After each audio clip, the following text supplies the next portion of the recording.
Anxiety is something that people are starting to openly talk about recently. In our generation, there's songs about it. Anxiety. There are podcasts discussing it. I wanted to talk about my anxiety. And even yoga movements to help with it. And while I think that awareness is very powerful, none of it truly changed my life the way I thought it would. Realizing that I wasn't the only one going through it made me feel less alone. Breathing techniques helped me calm down when I feel overwhelmed. Did it help a little bit? Yes, but that was it. It kind of felt temporary. And in that moment, I definitely did need it when I was hyperventilating and just overthinking about the worst case scenarios. It is definitely necessary till this day, but things only started to shift when I stopped trying to get rid of the anxiety and started learning how to face it and stop pretending that anxiety wasn't there. When you start understanding that, that's when you start seeing real results. So in today's video, I'm not just going to talk about anxiety in a general way. I will be sharing real and practical ways to deal with anxiety. Hi, my name is Alina. I'm 23 years old and I have dealt with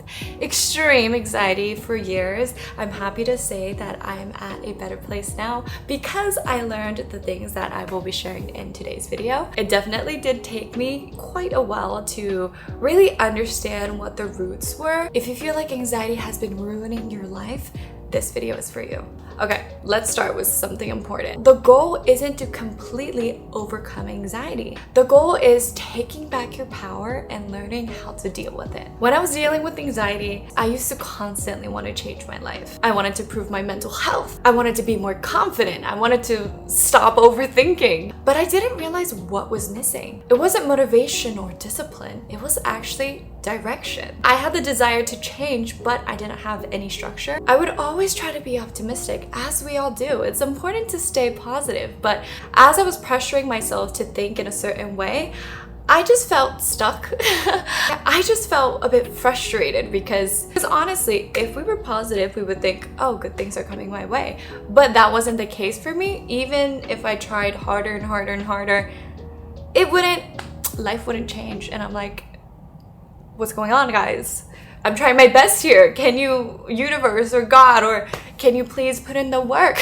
And I came to realization that reflection without direction doesn't necessarily give you transformation. So you can think about your life all day long, but if you don't know exactly what you're looking for, you'll be stuck. And that's what anxiety does. It keeps you in your head. And by doing that, that sort of gives power to your anxiety. And this is something that I had to learn the hard way. Just journaling your thoughts isn't always enough. We're always told that journaling is the best. I do love journaling because every time I'm overthinking, I just write it down and then I feel free. I don't feel the heavy weight on my shoulders as much. Anytime I would get anxious, just writing it down and then I would close my book. I noticed that kept happening. I would just repeat the same routine, but I'm putting all the effort. Why is there no change? Like, I was getting irritated. And the same cycle just keeps going on and on. When we're under intense stress or anxiety, our initial instinct is, why does this keep happening? I don't want to feel this way anymore. So we wait for the feelings to pass and hope that it disappears eventually. And in the moment, that feels like a relief, but it often allows the same cycle to repeat. Real change happens when we stop avoiding the feeling and start trying to understand it. One of the most effective ways to regulate anxiety is actually quite simple. Writing down what you feel, aka journaling. That is the best way. This isn't just motivational advice, it's actually neurological. But here's the key.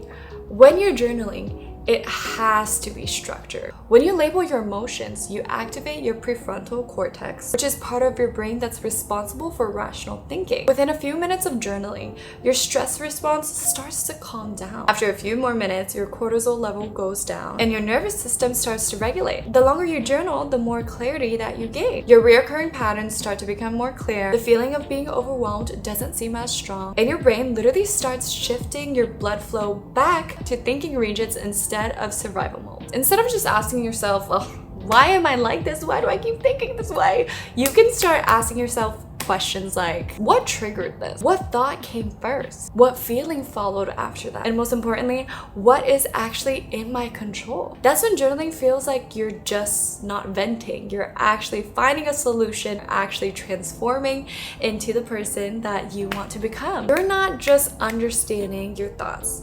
you're actually studying it. And when you understand it, anxiety loses its power. This realization is actually why I decided to create my anxiety workbook. It's here.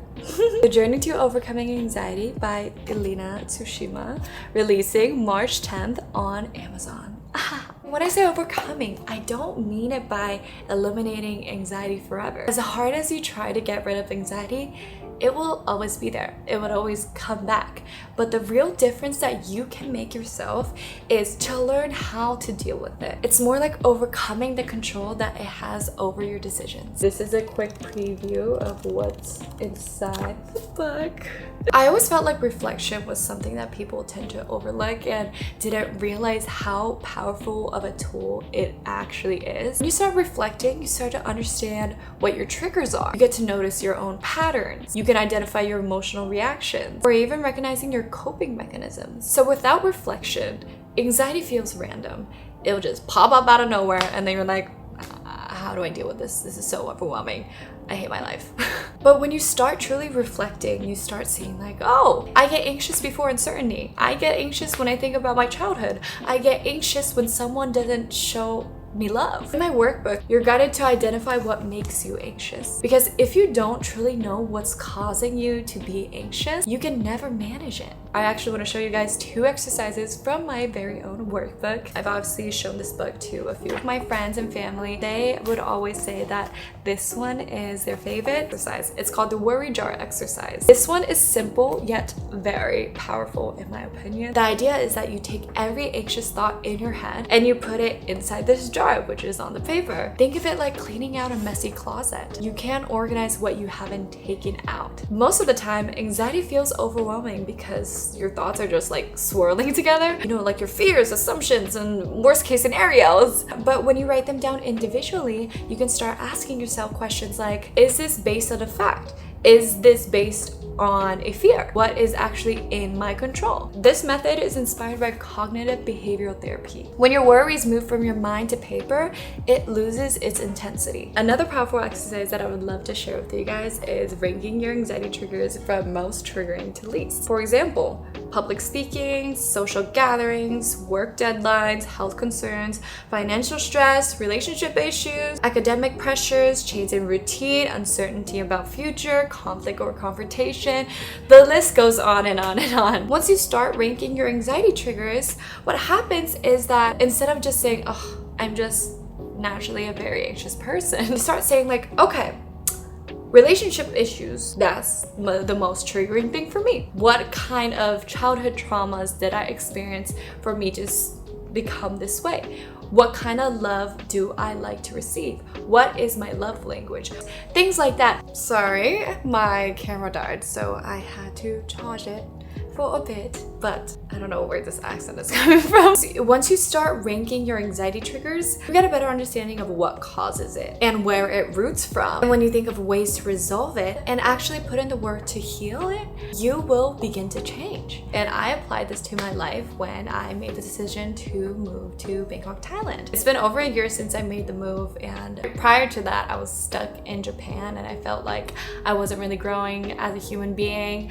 I was constantly anxious.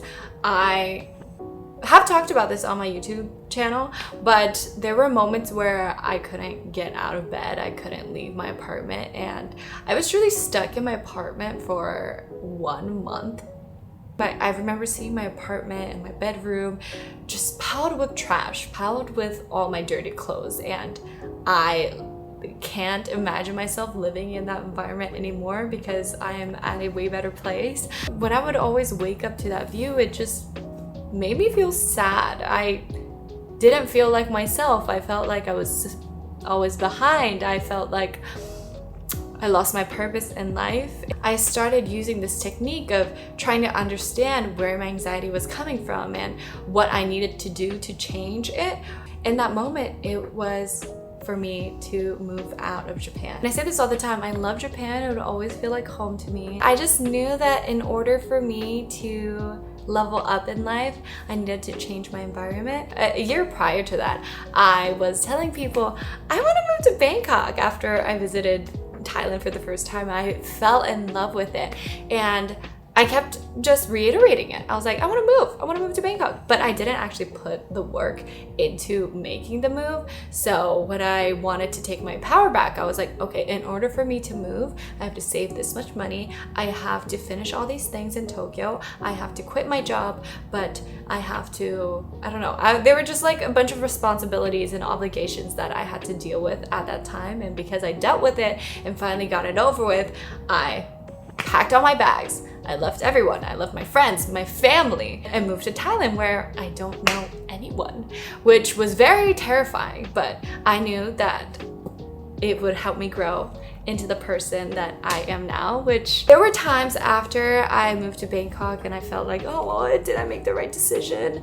I feel so lonely, this and that, as we all do. When we make a big change in our lives, we start to doubt our decisions, we start to doubt ourselves, doubt our abilities, but it was necessary because look at me now, guys. I don't know how to explain it, but I think that you guys can tell. While I was still at my corporate job too, a lot of you guys would come to my work events. A lot of people would tell me, don't overwork yourself. And to me, I'm like, why is every single person saying that? Like, I'm smiling, I'm doing my best, I seem happy, like I'm at a good place, or so I thought. When I brought it up to my friends, they were like, Alina, we could tell you're smiling, but your eyes aren't. And that sentence really got to me.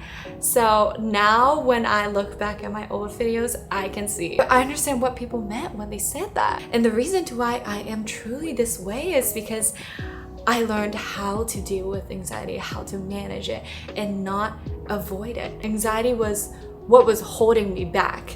And I didn't know at that time. I just, like I said, I would always say, I'm just a naturally anxious person. Like, it's not gonna go away. I went to a psychiatrist too, and they were like, I think you're fine, but you're just very anxious. And I'm like, okay.